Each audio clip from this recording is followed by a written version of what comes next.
दोस्तों, उम्मीद है कि सब ठीक होंगे। आज मैं आपको बताऊंगा एक ऐसे कॉन्टिनेंट के बारे में ना तो यहाँ किसी की हुकूमत है और ना कोई इसे कंट्रोल करता है और ना कोई इसमें रहता है। इसके पीछे बड़ी वजह यह है कि ये दुनिया का सबसे ठंडा कॉन्टिनेंट है और यहाँ टेम्परेचर -89 डिग्री तक जा सकता है। साथ ही साथ ये दुनिया की सबसे विंडियस जगह भी है। यहाँ पर 300 किलोमीटर पर आवर की स्पीड से बर्फ़ के तूफान आते हैं और यहाँ कुछ नज़र नहीं आता। ये दुनिया का सबसे सूखा कॉन्टिनेंट है और यहाँ साल भर में 1 mm बारिश होती है और जब बारिश होती है और वो गिरते ही बर्फ़ बन जाती है। ये दुनिया में एक ऐसी जगह है जहाँ इंसानों का इन्फ्लुएंस ना होने के बराबर है। इस पर बहुत से ममालिक ने कब्ज़ा करने की कोशिश की और इस जगह का नाम है अंटार्कटिका। इस मैप को ही देखिए, फ्रांस कहता है ये वाला हिस्सा फ्रांस का है, नॉर्वे कहता है ये हिस्सा मेरा है, ऑस्ट्रेलिया इस पूरे राइट वाले हिस्से पे अपना कब्जा जमाता है। इसके अलावा ब्रिटेन, चिली, अर्जेंटीना और न्यूजीलैंड जैसे ममालिक भी अंटार्कटिका पर अपना क्लेम जमाते हैं। क्या अंटार्कटिका सही में अलग अलग ममालिक में तकसीम है? आए दोस्तों, आज की इस वीडियो में जानते हैं जियोपॉलिटिक्स हिस्ट्री अंटार्कटिका की।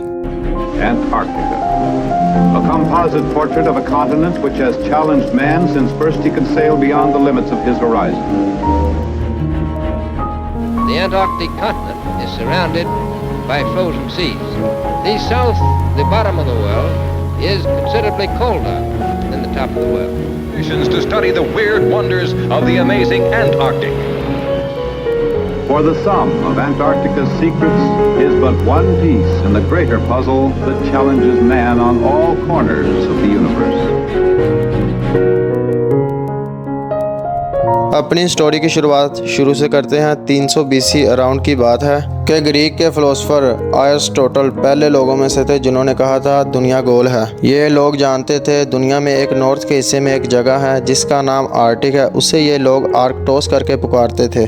आर्कटोस लफ्ज़ आया था बियर से। कहते हैं आसमान में जो हमें कॉन्स्टलेशन दिखती है, एक द ग्रेट बियर की कॉन्स्टलेशन, तो उस कॉन्स्टलेशन को देखकर इस आर्कटिक नाम को इन्होंने आर्कटोस रखा था, क्योंकि ये लोग जानते थे दुनिया गोल है, नॉर्थ में कुछ है तो साउथ में भी कुछ होगा। इन्होंने सोचा जो भी चीज़ साउथ में है उसे एक नाम देते हैं अंटार्कटोस। इसका मतलब है उस बियर के ऑपोजिट, आर्कटोस का उल्टा, और यहीं से ये नाम निकल के आया दोस्तों अंटार्कटिक। आगे पहली बार इंसानों ने 1900-1800 के अराउंड ही अंटार्कटिका पर कदम रखा। उससे कई 100 साल पहले अंटार्कटिका मैप्स में दिखना शुरू हो गया था। बहुत से एक्सप्लोरर को पता था अगर हम साउथ में जाएंगे कोई ज़मीन एग्जिस्ट करती है, लेकिन वो ये नहीं जानते थे इस ज़मीन में क्या है, कितनी बड़ी है, कुछ नहीं।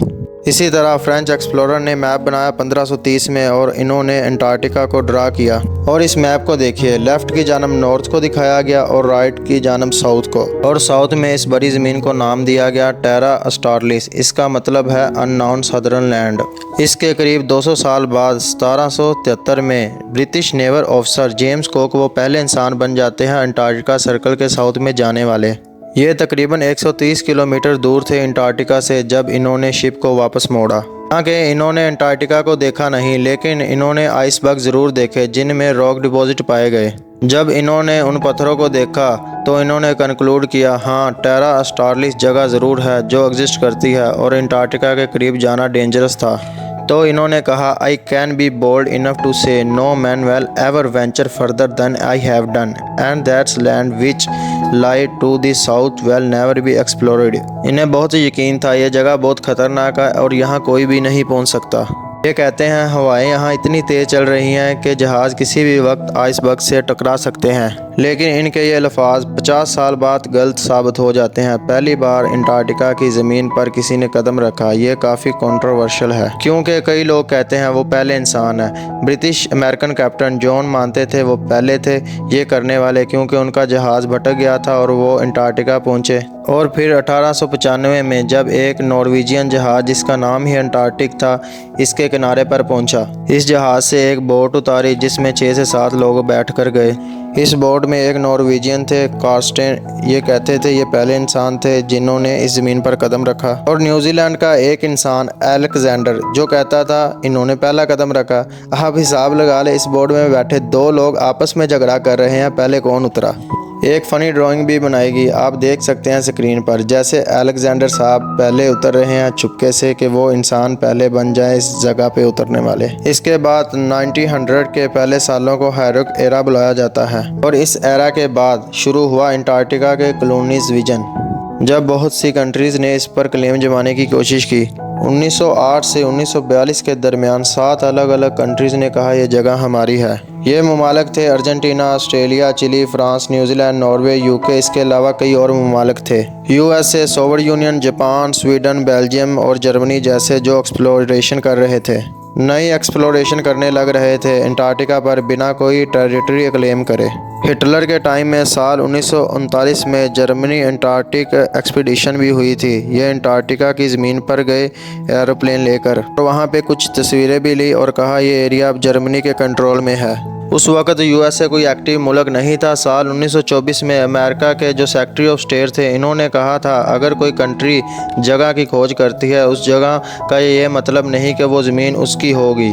ये ज़मीन तब ही उसकी होगी जब कोई सेटलमेंट हो उस जगह की, उस ममालिक के लोग परमानेंट वहाँ रहने लग जाएं। ऐसा अभी तक नहीं हुआ। वर्ल्ड वार 2 ख़त्म होने के बाद सारी कंट्री स्ट्रांगली फाइट करने लग गई एक दूसरे से अंटार्कटिका की ज़मीन के लिए। और जब मैं फ़ाइट का लफ्ज़ इस्तेमाल करता हूँ, इसका मतलब ये नहीं कि सारे एक दूसरे से जंग करने लगे। मेरा मतलब ये है कि अपने क्लेम को स्ट्रांगली दिखा रहे थे।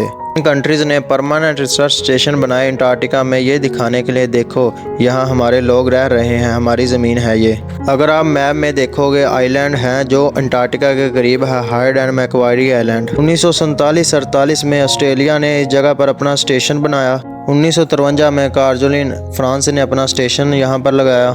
फिर 1954 में ऑस्ट्रेलिया मेन लैंड अंटार्कटिका में पहुँच गया और यहाँ मॉसन स्टेशन लगाया। ये अंटार्कटिका की ज़मीन पर था। और 1955 में अर्जेंटीना बेलग्रानो स्टेशन बनाया, ये भी अंटार्कटिका की ज़मीन पर था। अंटार्कटिका में इतनी बर्फ़ जमी है ये बताना मुश्किल है कहाँ ज़मीन है और कहाँ नीचे पानी। ये स्टेशन खड़े करना कई ममालिक की पॉलिटिकल स्ट्रेटजी बन गई।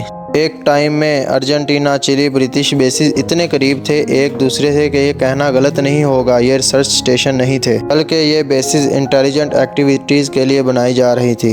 और ये बात साफ ज़ाहिर थी। इनफैक्ट इन तीनों कंट्रीज़ की अंटार्कटिका पर जिस जगह पर क्लेम है वो भी ओवरलैप होते हैं। आप अंटार्कटिका के इस पॉलिटिकल मैप में देखिए, ये जो ब्लू डॉट्स हैं ये अलग अलग ममालिक के बेस स्टेशन हैं अंटार्कटिका पर जो इस वक्त मौजूद हैं।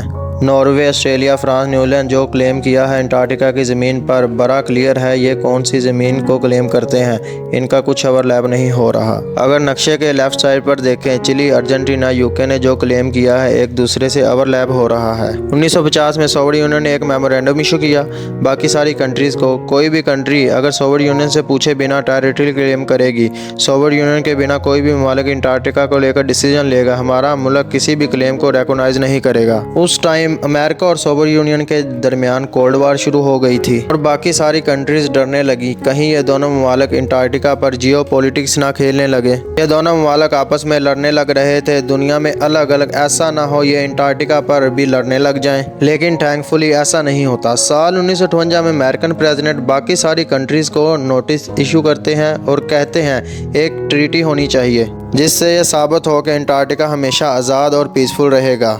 15 अक्टूबर 1959 में वाशिंगटन में एक कॉन्फ्रेंस होती है। इसको लेकर 1 दिसंबर 1959 को एक ट्रीटी साइन होती है। इस ट्रीटी में 3 पॉइंट थे। पहला, अंटार्कटिका को सिर्फ पीसफुल पर्पस के लिए इस्तेमाल किया जाएगा। दूसरा, साइंटिफिक इन्वेस्टिगेशन की सबको आज़ादी होगी और जो साइंटिफिक इन्वेस्टिगेशन से जो नताइज निकले वह फ्रीली एक्सचेंज किए जाएंगे। इस ट्रीटी को 12 कंट्रीज साइन करती हैं। ये वो अलग अलग कंट्रीज थी जो अंटार्कटिका पर अपना हक जमाती थी।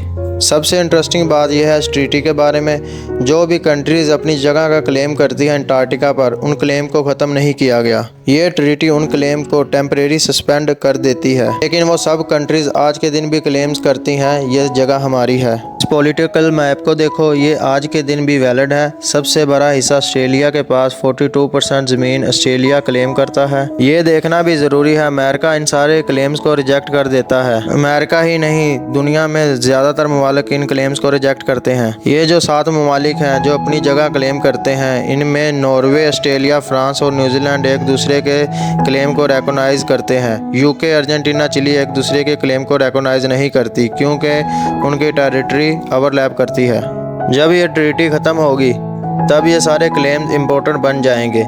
यही वजह है कि आज के दिन सारी कंट्रीज इन क्लेम्स को होल्ड करके बैठी हैं। ये ट्रीटी 2048 में ख़त्म होगी। इसके बाद इस ट्रीटी को रीन्यू किया जाएगा या नहीं, ये देखने वाली बात होगी। और हाँ, बाद में पाकिस्तान ने भी इसे साइन किया और 1991 में जिना रिसर्च स्टेशन बनाया अंटार्कटिका में, और 1991 में ही एनवायरमेंटल ट्रीटी भी साइन हुई। किसी भी कंट्री की तरफ से माइनिंग और ड्रिलिंग नहीं की जाएगी।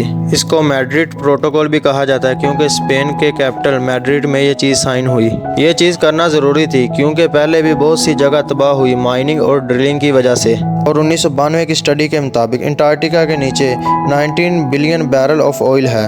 इसे रिकवर किया जा सकता है। रशिया की रिसर्च का कहना है 513 बिलियन बैरल ऑफ ऑयल जिसे रिकवर किया जा सकता है, जो अंटार्कटिका की ज़मीन के नीचे है।